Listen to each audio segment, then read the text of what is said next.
प्रभु तेरी वाणी जीवन की रोटी, नैनों की ज्योति अंधेरा मिटाती।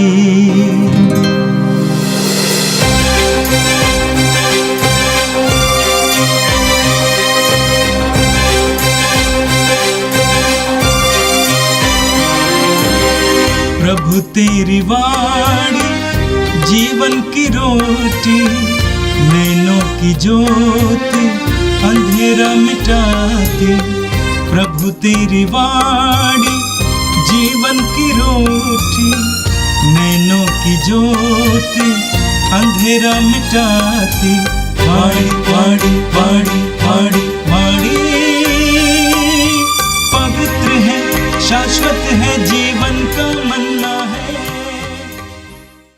13 अक्टूबर शुक्रवार।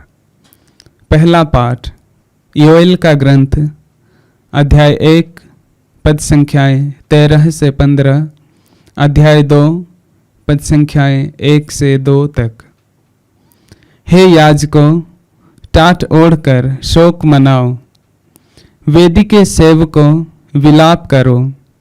मेरे ईश्वर के सेवकों, शोक के वस्त्र पहनकर रात बिताओ, क्योंकि तुम्हारे ईश्वर का मंदिर नैवेद्य और तर्पण से वंचित हो गया है।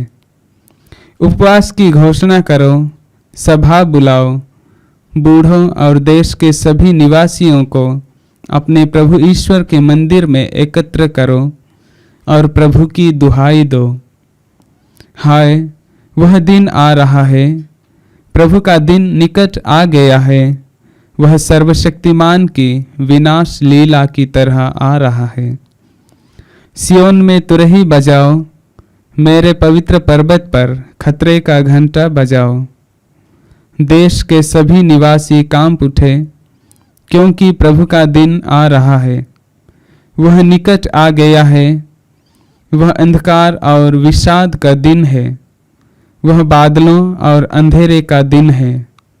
एक बहुसंख्यक और शक्तिशाली सेना काले बादल की तरह पर्वतों पर फैल रही है। इस प्रकार की सेना ना पहले कभी थी और ना अनंत काल तक फिर कभी होगी। यह प्रभु की वाणी है। संत लूकस के अनुसार पवित्र सुसमाचार अध्याय 11 वाक्य 14 से 26 तक। ईसा ने किसी दिन एक अवधूत निकाला, जिसने एक मनुष्य को गूंगा बना दिया था। अवधूत के निकलते ही गूंगा बोलने लगा और लोग अचंभे में पड़ गए। परंतु उनमें से कुछ ने कहा, ये अवधूतों के नायक बेलजेबुल की सहायता से अवधूतों को निकालता है। कुछ लोग ईसा की परीक्षा लेने के लिए उनसे स्वर्ग की ओर का कोई चिन्ह मांगते थे। उनके विचार जानकर ईसा ने उनसे कहा, जिस राज्य में फूट पड़ जाती है वह उजड़ जाता है और घर के घर ढह जाते हैं। यदि शैतान अपने ही विरुद्ध विद्रोह करने लगे तो उसका राज्य कैसे टिका रहेगा? तुम कहते हो कि मैं बेलजेबुल की सहायता से अवधूतों को निकालता हूं। यदि मैं बेलजेबुल की सहायता से अवधूतों को निकालता हूं तो तुम्हारे बेटे किसकी सहायता से उन्हें निकालते हैं? इसलिए वे तुम लोगों का न्याय करेंगे। परंतु यदि मैं ईश्वर के सामर्थ्य से अवधूतों को निकालता हूं तो निस्संदेह ईश्वर का राज्य तुम्हारे बीच आ गया है। जब बलवान मनुष्य हथियार बांधकर अपने घर की रखवाली करता है तो उसकी धन संपत्ति सुरक्षित रहती है। किंतु यदि कोई उससे भी बलवान उस पर टूट पड़े और उसे हरा दे तो जिन हथियारों पर उसे भरोसा था वह उन्हें उससे छीन लेता और उसका माल लूटकर बांट देता है। जो मेरे साथ नहीं है वह मेरा विरोधी है और जो मेरे साथ नहीं बटोरता वह बिखेरता है। जब अशुद्ध आत्मा किसी मनुष्य से निकलता है तो वह विश्राम की खोज में निर्जन स्थानों में भटकता फिरता है। विश्राम न मिलने पर वो कहता है, जहां से निकला हूं अपने उसी घर वापस जाऊंगा। लौटने पर वह उस घर को झाड़ा बुहारा और सजाया हुआ पाता है। तब वो जाकर अपने से भी बुरे 7 अवधूतों को ले आता है और वे उस घर में घुसकर वहीं बस जाते हैं और उस मनुष्य की यह पिछली दशा पहली से भी बुरी हो जाती है। यह प्रभु का दिव्य सुसमाचार है। ख्रिस्त प्रभु की जय। मेरे प्रिय भाई और बहनों, आज का पहला पाठ नबी योएल के ग्रंथ के अध्याय 1 और 2 से लिया गया था। नबी योएल प्रभु के दिन के आगमन के बारे में भविष्यवाणी करता है और इस्राएल के नेताओं और अगुओं और याजकों को, पुरोहितों को आह्वान करता है कि लोगों को बुलाओ और पश्चाताप के लिए आह्वान करो। आज के पाठ में आपने सुना, नबी कहता है याजकों यानी पुरोहितों, टाट ओढ़ कर शोक मनाओ। उस जमाने में लोग अपने पश्चाताप को प्रकट करने के लिए, अपने शोक को प्रकट करने के लिए टाट ओढ़ते थे। मोटा कपड़ा टाट ओढ़ते थे। वेदी के सेवकों विलाप करो, मेरे ईश्वर के सेवकों शोक के वस्त्र पहनकर रात बिताओ, क्योंकि तुम्हारे ईश्वर का मंदिर नैवेद्य और तर्पण से वंचित हो गया है। मंदिर खाली हो गया है। कोई समर्पण की चीजें लेकर नहीं आ रहा है। लोगों का विश्वास टूट गया है, आस्था टूट गई है। इसीलिए नबी कहता है, मेरे ईश्वर के सेवकों शोक के वस्त्र पहनकर रात बिताओ। पश्चाताप का कार्य बड़ों से शुरू होना चाहिए, पुरोहित और अगुओं से। आगे वचन कहता है, नबी कहता है, उपवास की घोषणा करो, सभा बुलाओ, बूढ़ों और देश के सभी निवासियों को अपने प्रभु ईश्वर के मंदिर में एकत्र करो और प्रभु की दुहाई दो। हाय, वो दिन आ गया है, प्रभु का दिन निकट आ रहा है।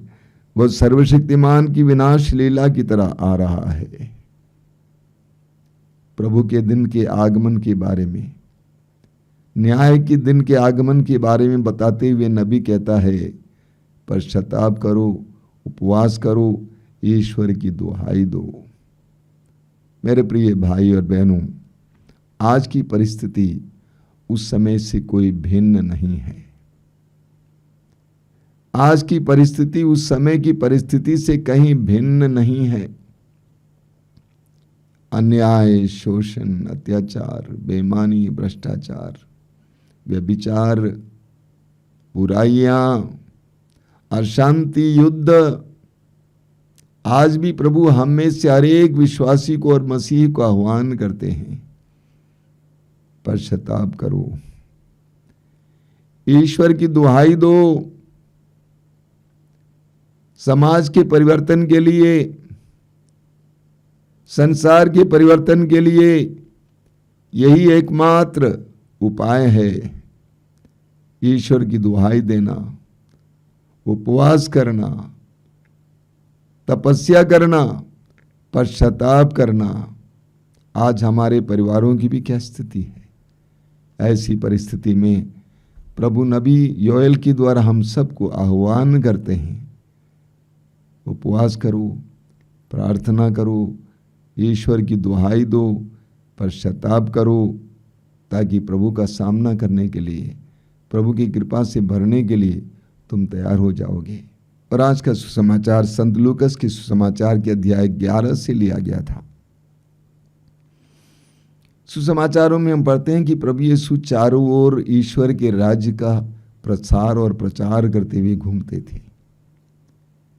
सुसमाचार में हम पढ़ते हैं कि प्रभु यीशु शब्द मात्र से अवधूतों को निकालते थे।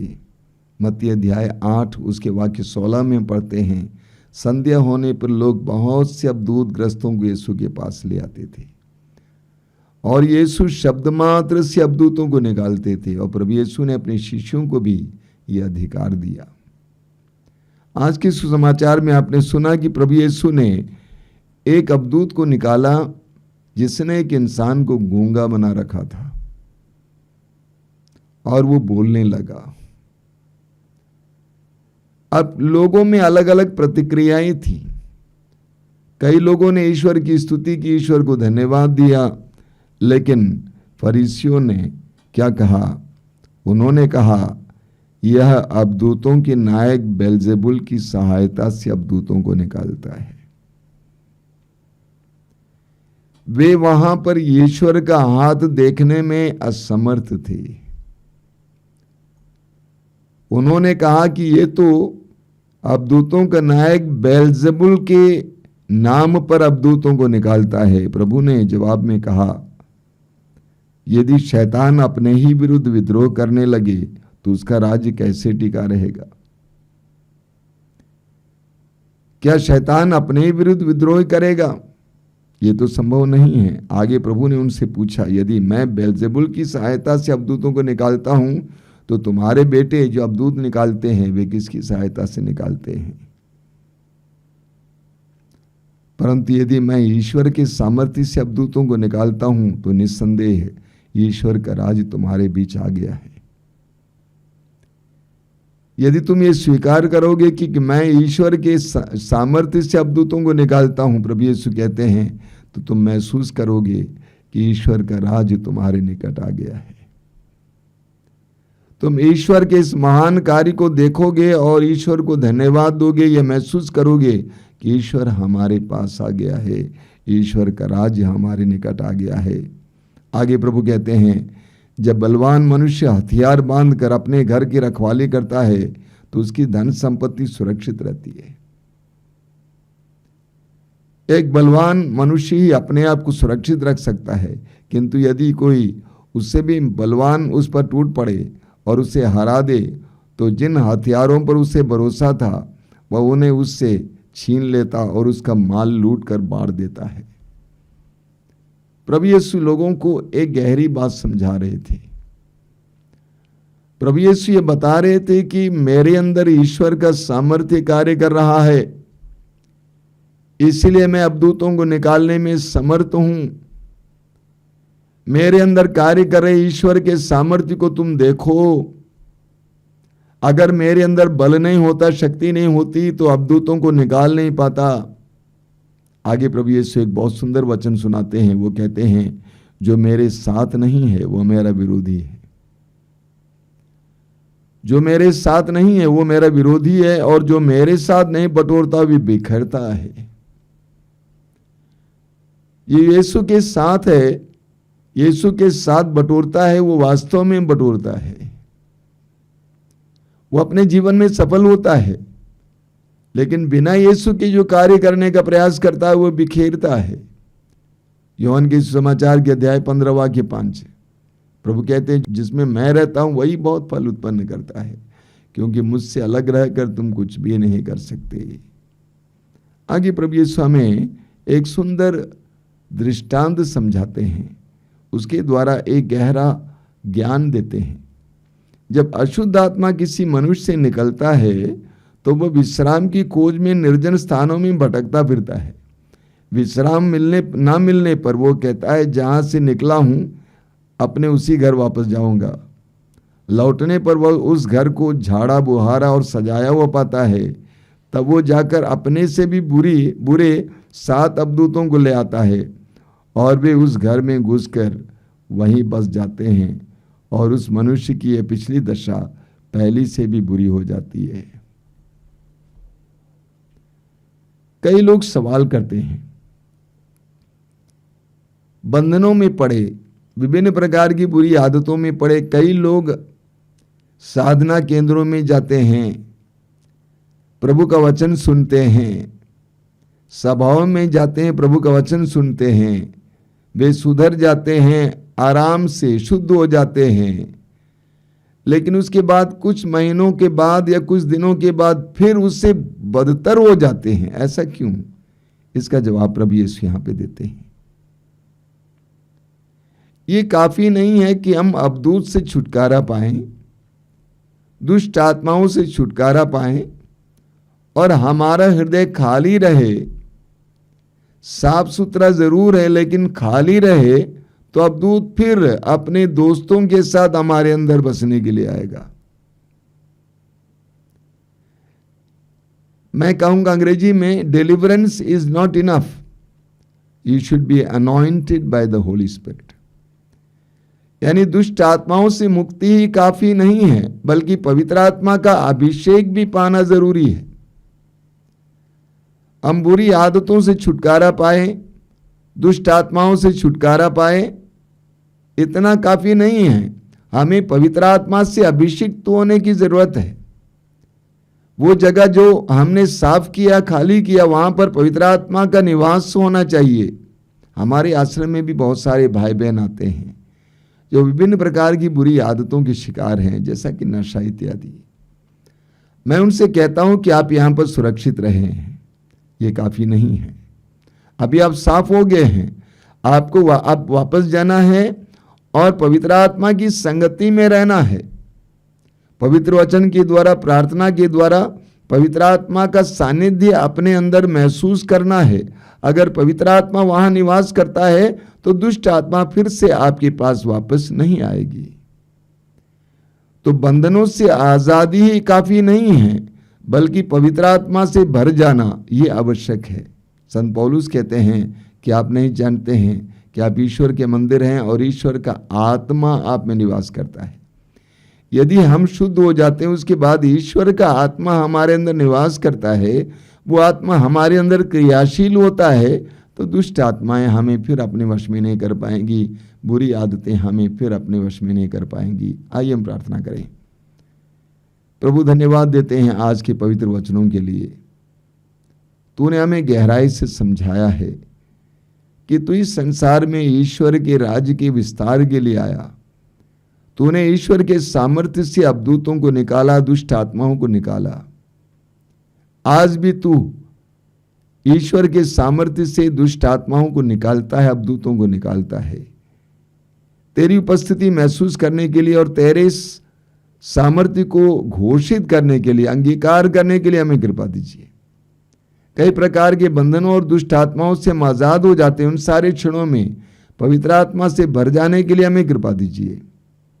हे प्रभु यीशु, इन वचनों को सुनने वाले मेरे भाई बहनों को आशीर्वाद देना।